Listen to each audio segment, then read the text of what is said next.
बिस्मिल्लाहिर्रहमानिर्रहीम। अस्सलाम वालेकुम। नूरुल आपकी खिदमत में हाजिर है। वज़ीर आज़म शहबाज शरीफ की सीट ख़तरे में पड़ गई है। उन्हें अपनी वज़ारत उज़्मा जाती हुई नज़र आ रही है, परेशान हैं। कुछ लोग कह रहे हैं कि वो एतमाद का वोट लेंगे। मरियम औरंगज़ेब इसकी तरदीद कर रही हैं, लेकिन कहानी कुछ है। वो कहानी क्या है और ये बातें क्यों जन्म ले रही हैं और किसका खौफ है? असल में खौफ किसका है, किसकी वजह से ये खौफ पैदा हो रहा है, ये अहम चीज़ है। और जनाब इमरान खान साहब की भी आखिरी हुकूमत, आखिरी मोर्चा उनके हाथ से निकल रहा है, उस पर काम शुरू हो गया है। वो भी चंद दिनों की बात है और सुप्रीम कोर्ट की कार्रवाई शुरू होगी 27 तारीख को। 2 दिन बाकी हैं। उस दौरान में क्या क्या होना है और उस दिन क्या होना है, और धूम तो मची है अभी तक वही सास की ऑडियो की, और सास साहिबा क्या करेंगी, सियासी रहनुमा उस पर क्या कह रहे हैं, लोग क्या कह रहे हैं। लेकिन इन सब से पहले एक ज़रूरी चीज़, जो असम्बलियाँ तोड़ने के बारे में, पंजाब और केपी की असम्बलियाँ इमरान खान साहब ने किसके कहने पे तोड़ी।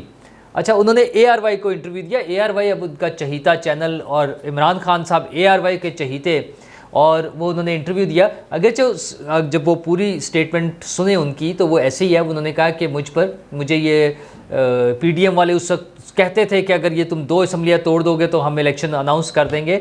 लेकिन उसके बाद उन्होंने कहा कि मैं बाजवा साहब से मिला, उनके ज़रिए आरिफ अलवी साहब की साथ मिलकर उन्होंने अरेंज कराई थी वो मीटिंग।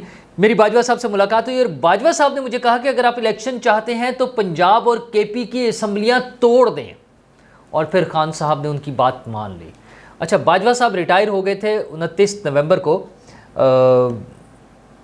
वो अपनी सीट से ज़ाहिर चले गए थे, और ये उनकी मुलाकात उससे पहले हुई थी जब अभी वो आर्मी चीफ थे, और आरिफ अलवी साहब ने जाकर उनसे रिक्वेस्ट की थी। ये प्रॉब्ली कोई सितंबर अक्टूबर की बात है, जब इमरान खान साहब जाकर उनसे मिले थे, तरले मिन्नतें कर रहे थे और उन्हें एक और एक्सटेंशन ऑफ़र कर रहे थे। अच्छा, असल में गेम थी उधर उन्होंने की, और उसके बाद से इमरान खान साहब ने रट लगा दी थी कि असम्बलियाँ तोड़े, असम्बलियाँ तोड़े। अच्छा, जो जनवरी तक रजिस्ट किया वो तो परवेज़ इलाही साहब ने किया था, वरना तो असम्बलियाँ उसी वक्त टूट जानी थी। अच्छा, एक परवेज़ इलाही साहब ने रजिस्ट किया पंजाब में, और केपी वालों ने ये कह दिया था कि जब पंजाब की असम्बली टूट जाएगी तो फिर हम तोड़ेंगे। मतलब उनकी अपनी पार्टी भी उनकी बात सुनने को तैयार नहीं थी। सबको लग रहा था कि इमरान खान साहब एक ब्लंडर मारने जा रहे हैं, एक बेवकूफ़ी कर रहे हैं। लेकिन वो एक तो उनकी अपनी सोच, और ऊपर से फिर बाजवा साहब ने कह दिया था। ये सारा मुफादात की गेम थी, मुफादात का खेल था और मुफादात का टकराव था।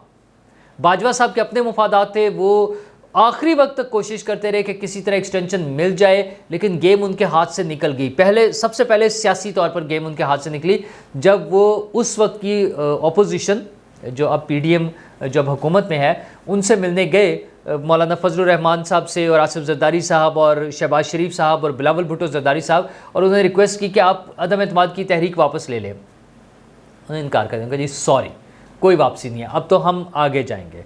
अच्छा, बाजवा साहब वहाँ भी गेम कर रहे थे, वो डबल गेम दूसरी तरफ भी चल रहे हैं, इधर भी चल रहे हैं। एक पार्टी को कह रहे हैं उधर चले जाएं, एक पार्टी को कह रहे हैं, परवेज़ इलाही को कह रहे हैं कि तुम उधर चले जाओ। ये सारी गेमें वो पॉलिटिकल गेम करते रहे हैं लास्ट मोमेंट तक। हमें तो वो अपनी तकरीर सुनाते थे ना कि हम फलां तारीख से पॉलिटिकल हो गए थे, कहीं भी पॉलिटिकल नहीं हुए थे।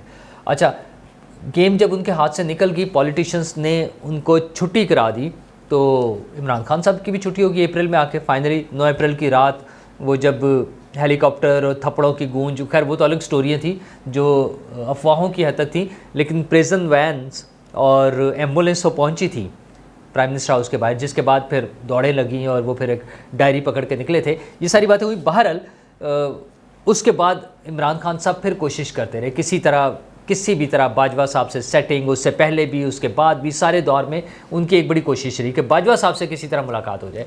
बाजवा साहब से क्या लेना चाहते थे वो? बाजवा साहब से वो चाहते थे कि आप MQM को तोड़ दें, आप फलां पार्टी को अलग कर दें, उसको कर दें, और मेरी हुकूमत दोबारा बन जाए किसी तरह। कुछ नहीं हुआ। फिर उन्होंने सूबाई असम्बलियाँ तोड़ी, कौमी असम्बलियों से इस्तीफ़े दिए, ये सारा कुछ करके वो आइसोलेट होकर बाहर आ गए। और बाजवा साहब के हाथ से गेम कैसे निकली, वो उस दौरान भी अगर शायद वो कोशिश कर लेते कि जो मैंने कल भी आपसे जिक्र किया था कि टॉप कमान ने आर्मी, विद इन आर्मी, उन्होंने बाजवा साहब को समझा दिया। वो जैसे हम कहते हैं ना कि किसी को समझाया गया, वो समझ नहीं आ रही थी, फिर बुला के समझाया गया, इस तरह बाजवा साहब को भी समझा दिया गया था कि बाजवा साहब बाइज्जत तरीके से जाना है, तो रिटायरमेंट की डेट तक इस तरह से चलना है और ये तरीक़ाकार होगा। अब बाजवा साहब उसके मुताबिक चले, बेचारे वो भी मजबूर हो गए थे। अब जो वो कहानियाँ सुनाते हैं, स्टोरियाँ चलती हैं, वो इसलिए कि वो उनके हाथ में कुछ नहीं था, बतौर आर्मी चीफ भी उनके हाथ से चीज़ें निकल गई थी और फिर वो सारा हुआ। तो बाजवा साहब के बारे में जब वो ये कहते हैं कि मैंने उनके कहने पे तोड़ी, तो ये 50% ट्रू है, एटलीस्ट 50%। अब उनके लोग कहें कि नहीं जी जियो वाले झूठ बोल रहे हैं और लिफाफा साहब ये वो। ओ भाई, खान साहब की अपनी स्टेटमेंट है कि असम्बलियाँ मैंने तोड़ दी बाजवा साहब से मिलने के बाद। जब बाजवा साहब ने कहा कि हुकूमतें ये तोड़ दें पंजाब और केपी की, तो हमने अपनी हुकूमतें गिरा दी। बहरहाल वो क्या किया उन्होंने, वो करके जो भी कमाल करना था उन्होंने कर लिया। अब उन्होंने ईद के 3 दिन जो मेला लगाया था, उसमें 2 चीज़ें हुई। एक तो फ़न मेला जो होना था वो तो होना था, रिव्यू जो उन्होंने नज़रसानी का एक ड्रामा शुरू किया, उसके हवाले से बड़ा एक मेला लग गया है। MNA वो MPs के जितने कैंडिडेट्स हैं वो अपने हमायतियों के साथ जत्था लेके वहाँ पर पहुँचते हैं और उस पर रिव्यू शुरू हो जाएगा। प्रॉब्ली आज से उनकी वो जो कमेटी है वो ब्रीफ करना शुरू कर देगी इमरान खान साहब को कि खान साहब आपने ये फ़ैसले गलत किए हैं। अच्छा, वही इमरान खान साहब जो बार बार कहते हैं पिछले इलेक्शन में मैंने तब गलत कर दिया, मैंने वो गलत कर दिया, मैं वो फैसले, अब मैं सही वो टिकट दूंगा, फिर उन्होंने गलत फैसले किए हैं। असल में फैसले गलत नहीं है, पैसों की, नोटों की बात है, गेम पैसों की है कि खान साहब ने पैसे कमा लिए, 15-20 अरब रुपए लुटमार हो गई है। अब रिव्यू में भी जो लोग आ रहे होंगे ज़ाहिर वो मज़ीद चंदा देंगे, जो सिस्टम है वो चंदे आएंगे, चंदा जमा होगा, खान साहब के पास फिर और पैसे आ जाएंगे और फिर उसके बाद अगर चेंज होगी तो ज़ाहिर है वो चेंज के लिए फिर रेट अब उससे भी ज़्यादा होगा। लेकिन खान साहब इलेक्शन नहीं हो रहे हैं, इलेक्शन इसलिए नहीं हो रहे हैं कि हुकूमत तैयार नहीं है और हुकूमत को ये चीज़ फेस करनी पड़ेगी 27 तारीख को सुप्रीम कोर्ट में। तो 27 तारीख को जब सुप्रीम कोर्ट में आएंगे तो सुप्रीम कोर्ट ने पूछना कि जी हाँ जी पैसे क्यों नहीं आए, वो 21 अरब रुपए क्यों नहीं आए और बाकी काम कहाँ तक पहुँचा है। तो उसमें 2 चीज़ें होंगी, एक तो 21 अरब रुपए नहीं पहुँचे होंगे, प्रॉब्ली मोस्ट प्रॉब्ली वो नहीं पहुँचे होंगे। अच्छा, दूसरा वो टाइम गुजर गया 20 दिन का बीच में से, तो 14 मई के लिए जो सुप्रीम कोर्ट ने वो किया हुआ ना अपना सुई अटकी हुई है कि जी 14 मई आखिरी डेट है, तो उस पर तो इलेक्शन नहीं होने, ये तो गारंटेड बात है। 14 मई को नहीं हो सकते, किसी भी सूरत में नहीं हो सकते। अच्छा, दूसरी चीज़ मुज़ाकरात थी सियासी पार्टियों के, तो वो जिस तरह से मौलाना फजलुर रहमान साहब ने स्टैंड लिया है कि नहीं होने हैं मुज़ाकरात, और बिलावल भुट्टो साहब ने भी कह दिया, तो अब मुज़ाकरात वाली कहानी भी ख़त्म हो गई है। तो अब जज साहब ने वो आपको लतीफ़ा याद होगा ना, अब तो शिकायत ही लगेगी, तो अब तो शिकायत ही लगनी है, चूँकि मुज़ाकरात नहीं होने तो अब तो वो 14 मई वाले बात पर ही बहस होनी है सारी।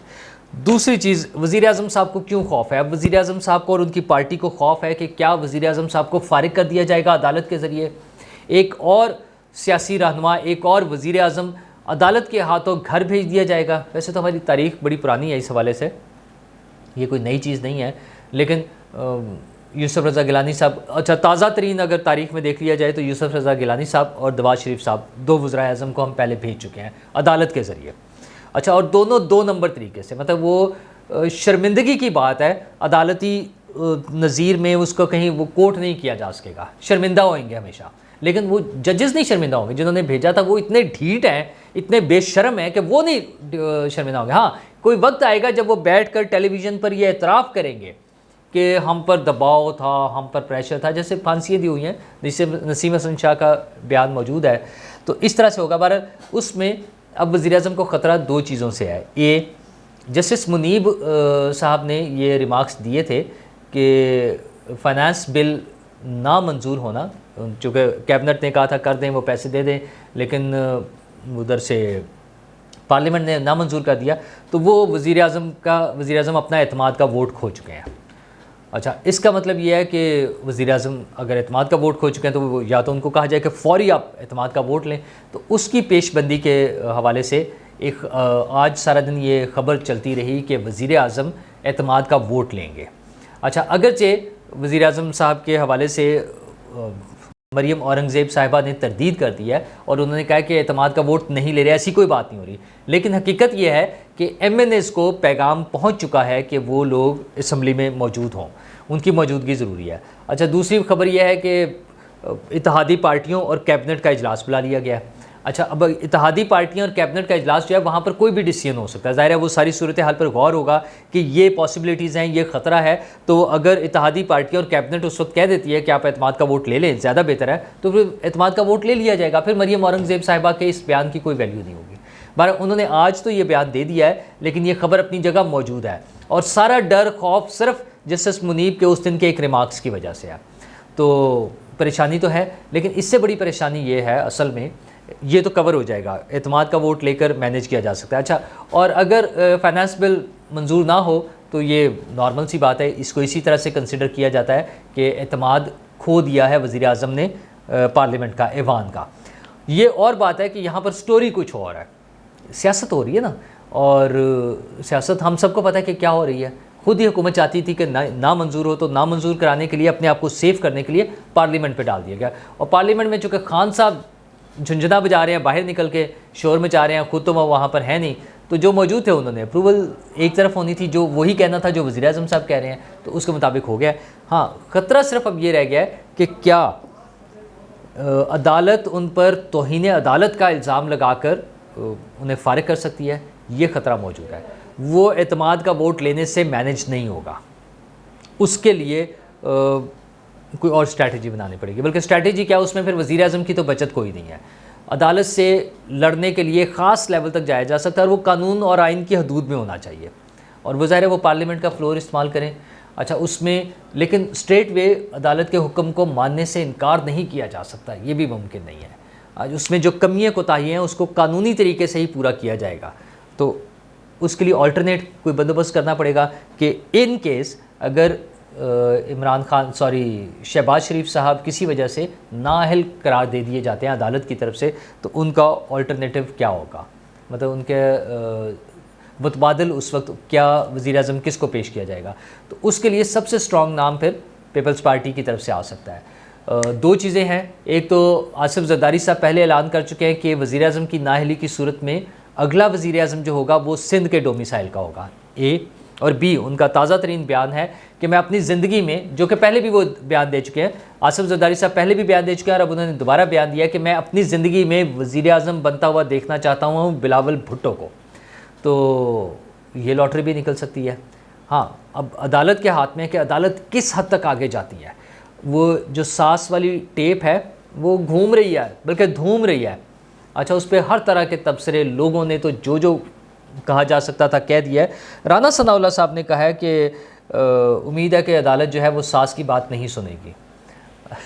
तो बहरहाल, और मरियम औरंगज़ेब साहबा ने और ही बयान दिया, उन्होंने कहा सास के ऑर्डर से फ़ैसला हुआ तो उसे तस्लीम नहीं करेंगे।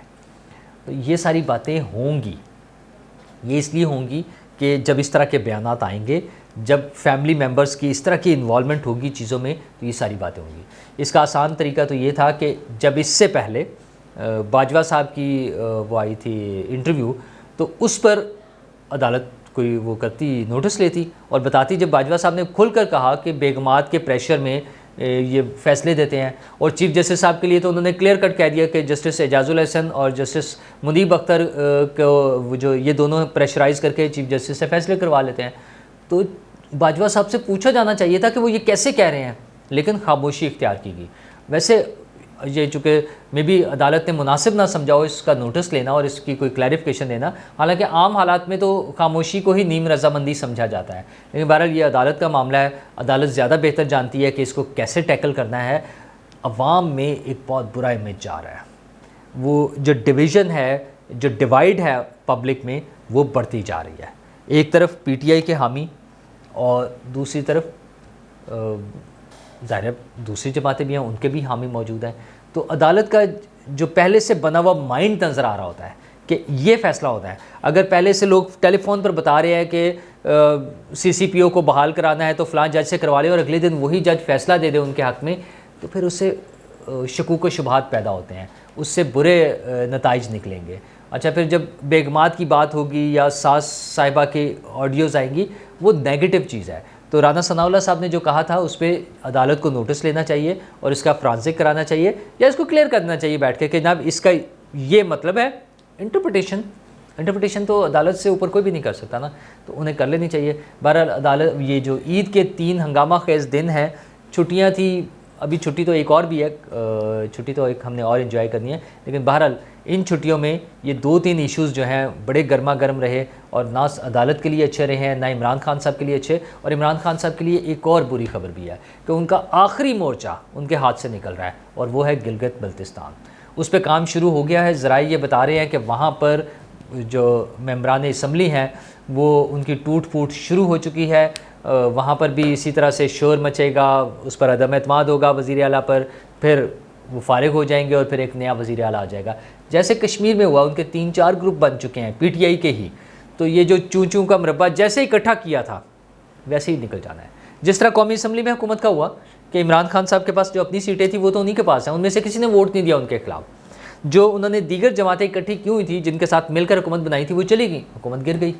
तो उधर यही हुआ है। वहाँ तो खैर कश्मीर में तो उनके अपने लोग टूट गए हैं, तो जीपी में भी यही होने जा रहा है। इमरान खान साहब के हाथ से आखिरी जो हुकूमत है वो भी उनसे निकल रही है। पहले ही 2 उन्होंने खुद गिराई, पंजाब और केपी की, आज़ाद कश्मीर उनके हाथ से निकल गया, अब गिलगित निकल रहा है। खान साहब तरीका एक ही है, सियासी मैदान में आएँ, सियासत करें। ये बाजवा साहब पर इन्हिसार और फैज़ साहब पर इन्हिसार और साद साहिबा पर इन्हिसार ये छोड़ दें, लोगों पर इन्हिसार करें।